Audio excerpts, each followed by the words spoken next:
예. 오늘 보고 한 거 세게 보고 했어요. 그렇죠. 근데 무슨 예. 정치적 여기에 어떤 의미를 부여한 게 아니고 있는 그대로 사실을 공개한 것 같던데요. 네, 맞습니다.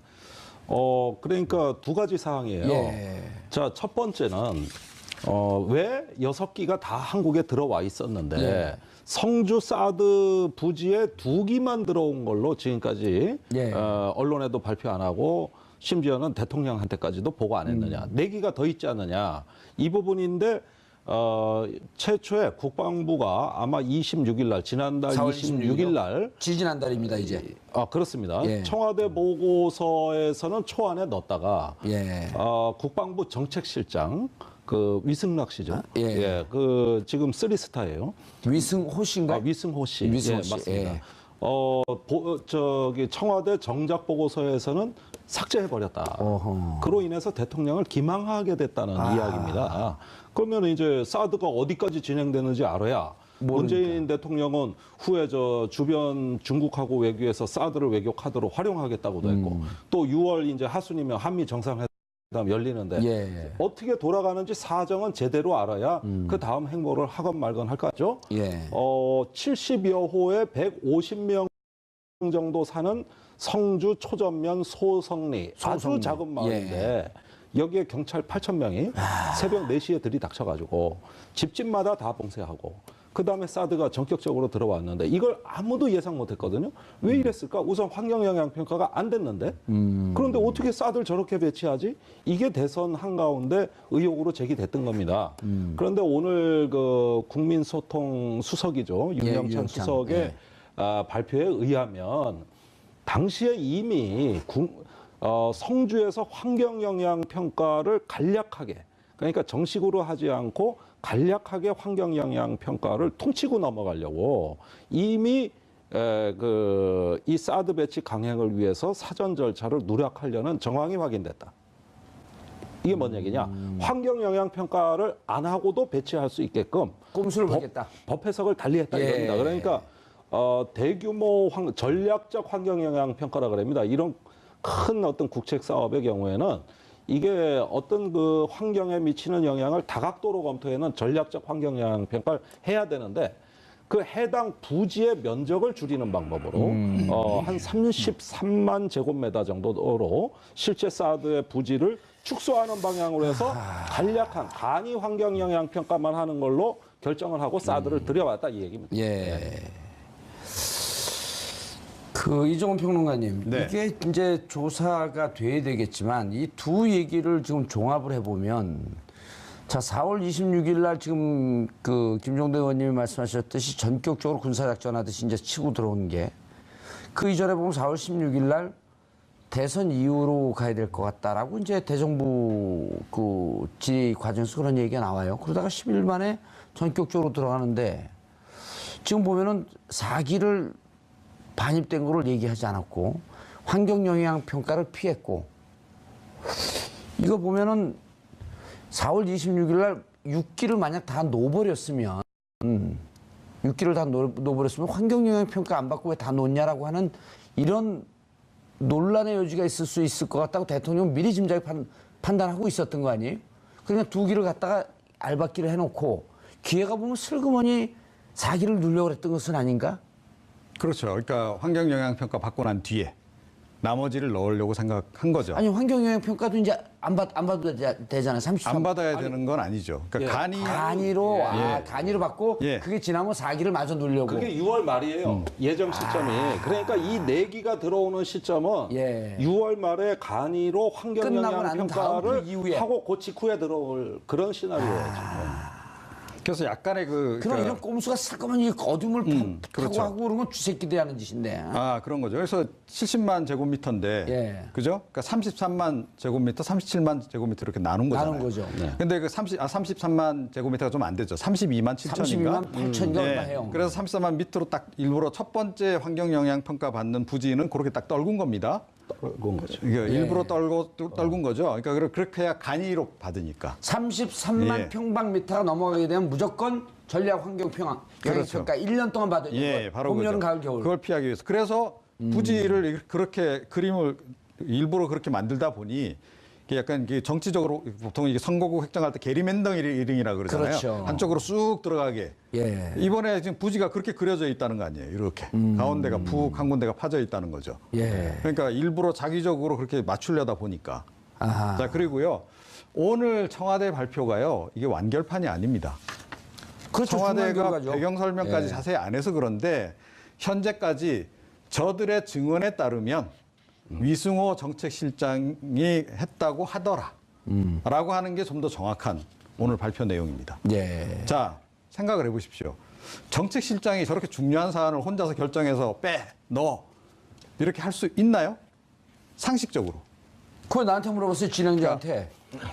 안 되죠. 그러니까 그런 일은 절대 불가능하다는 겁니다. 아마 김종대 의원님 잘 아실 겁니다. 예. 그러니까 자기네들끼리 입을 다 맞췄겠죠. 예. 그래서 이 지금 뭐 보건 누락 관련해서 청와대 조사를 한다는데 누가 총대를 맬 거냐.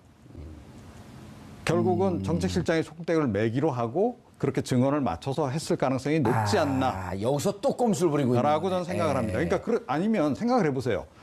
황교안 권한대행이 이 중요한 사안에 대해서 관심이 없었겠습니까? 예. 예, 당연히 이건 관심이 있었을 것이고 또 뭐 이 국방부 장관은 말할 것도 없고 또 청와대에 있는 김관진 안보실장도 말할 것도 없고 당연히 알았을 거예요. 그리고 사기 부분을 이 보고서에 넣을까 말까 하는 부분도 당연히 정책실장이 뭐 임의로 결정했을 가능성은 훨씬 가능성이 희박하다라고 전제하고 우리가 좀 봐야 되고 그래서 사실은 이 부분은 추가 조사를 하게 되면 진짜로 누가 처음에 이걸 지시 내렸는지가 나올 가능성이 높은데 제가 예. 보기엔 정책실장이 이건 아닐 가능성이 높다. 예. 오히려 그 윗선 모르겠습니다. 황교안 권한대행까지 올라갈지 모르겠는데 뭐 상당히 정책 결정에 의사결정에서 중요한 위치에 있는 인물이 누군가가 사실은 했을 가능성이 높죠. 예. 자, 이렇게 보고 내용이 나옵니다. 김종대 의원님. 네.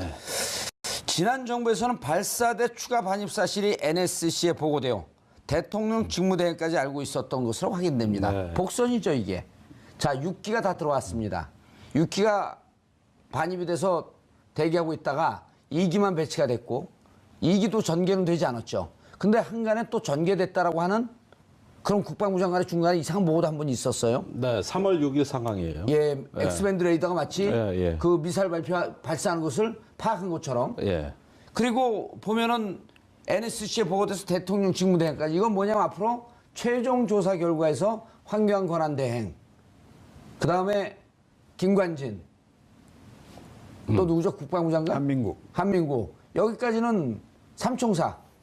아, 그런데 예. 그 탄핵 정국에서 황교안 대행 정부 예. 이 체제에서 사드 문제를 관리한 당사자가 김관진 안보실장입니다. 예, 보고는 했을까요, 안 했을까요? 위에? 아니 김관진 안보실장이 그때 계속 미국에 왔다 갔다 하면서 예. 이 모든 것을 관리한 컨트롤 타워, 총사령탑이라 이겁니다. 예. 오히려 국방부가 늦게 알았을 거예요.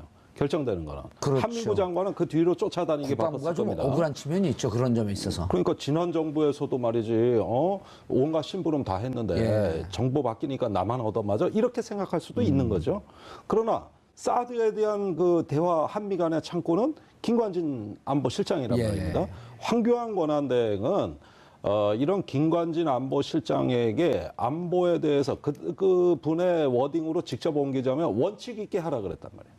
계속 지금 사드 배치 가고 있는 거 가속화해서 원래는 올해 연말까지로 돼 있는 거를 보다 더 가속화해서 북한 핵미사일에 대해라. 가열체계하라. 그건 운동권 정오예요. 아, 그래요? 예. 어쨌든 가속화. 예. 예. 그렇게 해가지고 실제 과속이 된 겁니다. 가속이 아니라 과속이 된 거예요. 예. 자, 이거는 제가 사드 배치 찬성론자라고 쳐요.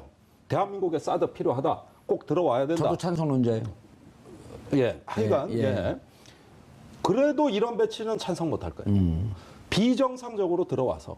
지금 그게 상당한 고출력 레이더에 고압 전류가 필요한데 국방부가 들어오면서 한전 보고 전기 좀 넣어달라니까 못 넣어주겠다는 거예요.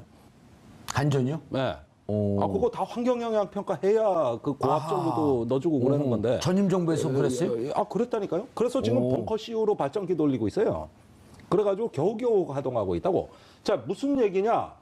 비정상적으로 배치됐기 때문에 비정상적이 운영이 되고 있는 거 아니에요? 운영이 되고 있는 거고, 미군들 건물이 없어요. 그 옆에 천막 치고 있고 예, 밥 먹어야 되잖아요. 예. 헬기로 지금 매일 식사 나르고 있어요. 그러니까 이게 도대체 제대로 가동되는 것도 아니고 그러고 환경영향 평가 그 간이 평가도 못했기 때문에 예. 한 삽도 못 듭니다. 그다음 열리는데 예. 어떻게 돌아가는지 사정은 제대로 알아야 그 다음 행보를 하건 말건 할 거죠. 예. 70여 호에 150명 정도 사는 성주 초전면 소성리 아주 소성리. 작은 마을인데 여기에 경찰 8,000명이 새벽 4시에 들이닥쳐가지고 집집마다 다 봉쇄하고 그다음에 사드가 전격적으로 들어왔는데 이걸 아무도 예상 못했거든요. 왜 이랬을까? 우선 환경영향평가가 안 됐는데 그런데 어떻게 사드를 저렇게 배치하지? 이게 대선 한가운데 의혹으로 제기됐던 겁니다.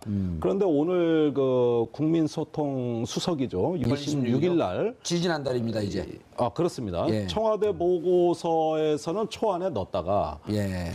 국방부 정책실장 그 위승락 씨죠. 예. 그 지금 3스타예요. 위승호 씨인가? 위승호 씨. 위승호 예, 씨. 맞습니다. 예.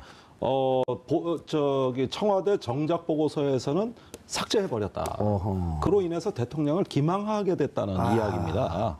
그러면 이제 사드가 어디까지 진행되는지 알아야 문재인 대통령은 후에 저 주변 중국하고 외교에서 사드를 외교 카드로 활용하겠다고도 했고 또 6월 이제 하순이면 한미 정상회담 유영찬. 유영찬 수석의 예.